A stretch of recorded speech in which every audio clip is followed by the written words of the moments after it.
कक्षा 7वीं वचन। भाषा की ओर। निम्नलिखित शब्दों के वचन बदलकर वाक्यों में प्रयोग करके लिखो। यह सवाल हमें यहाँ पर दिया हुआ है, लेकिन उससे पहले हम वचन क्या है, वचन किसे कहते हैं, यह समझ लेते हैं।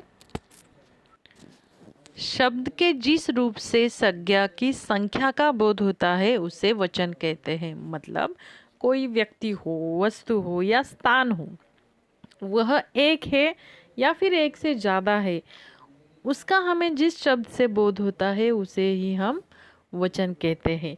वचन के दो प्रकार होते हैं, एक है एक वचन और दूसरा है बहुवचन। कोई वस्तु, व्यक्ति या स्थान सिर्फ एक ही है, इसका हमें जिस शब्द से बोध होता है उसे हम कहेंगे एक वचन। उदाहरण के तौर पर लड़की, कुर्सी आदि। बहुवचन, एक से ज़्यादा अगर वस्तुएं होती है, व्यक्ति होते हैं, स्थान होते हैं, तो हमें उसका बोध जिस शब्द से होता है उसे हम कहेंगे बहुवचन। उदाहरण के तौर पर लड़कियाँ, लड़के, सहेलियाँ आदि। हम फिर से हमारे प्रश्न की ओर चलते हैं। यहाँ पर हमें जो शब्द दिए हुए हैं उन शब्दों का वचन हमें बदलना है और वाक्य बनाने हैं। पहला शब्द है थैली। थैली यह एक वचन शब्द है। पहले इसका वाक्य हम देखते हैं। पॉलीथीन की थैली का प्रयोग नहीं करना चाहिए।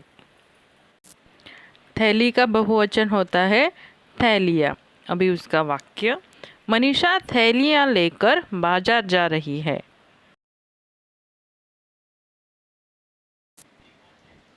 पंखा, यह एक वचन है। उसका वाक्य, पंखा जोर से घूम रहा है।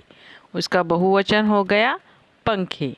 रेलवे स्थानक पर नए और बड़े पंखे लगाए हैं।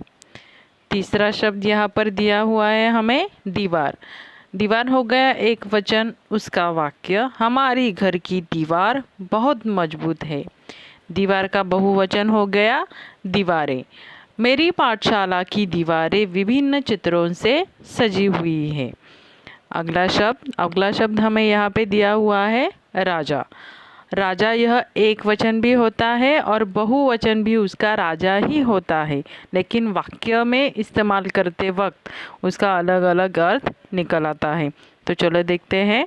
पहले एक वचन, छत्रपति संभाजी महाराज एक महान राजा थे। और बहुवचन के लिए हमारा वाक्य होगा, भारत में विभिन्न राजाओं ने राज्य किया था। अगला शब्द है वस्तु। वस्तु यह हो गया एक वचन। सिमरन को खेलते समय एक लाल रंग की वस्तु मिल गई। उसका बहुवचन हो गया वस्तुएं। संग्रहालय में विभिन्न प्रकार की पुरातन वस्तुएं देखने को मिलती है। अगला शब्द है यहाँ पर भेड़िया। भेड़िया हो गया एक वचन। आज हमने प्राणी संग्रहालय में भेड़िया देखा। भेड़िया का बहुवचन होता है भेड़िए। भेड़िए हमेशा झुंड में ही दिखाई देते हैं।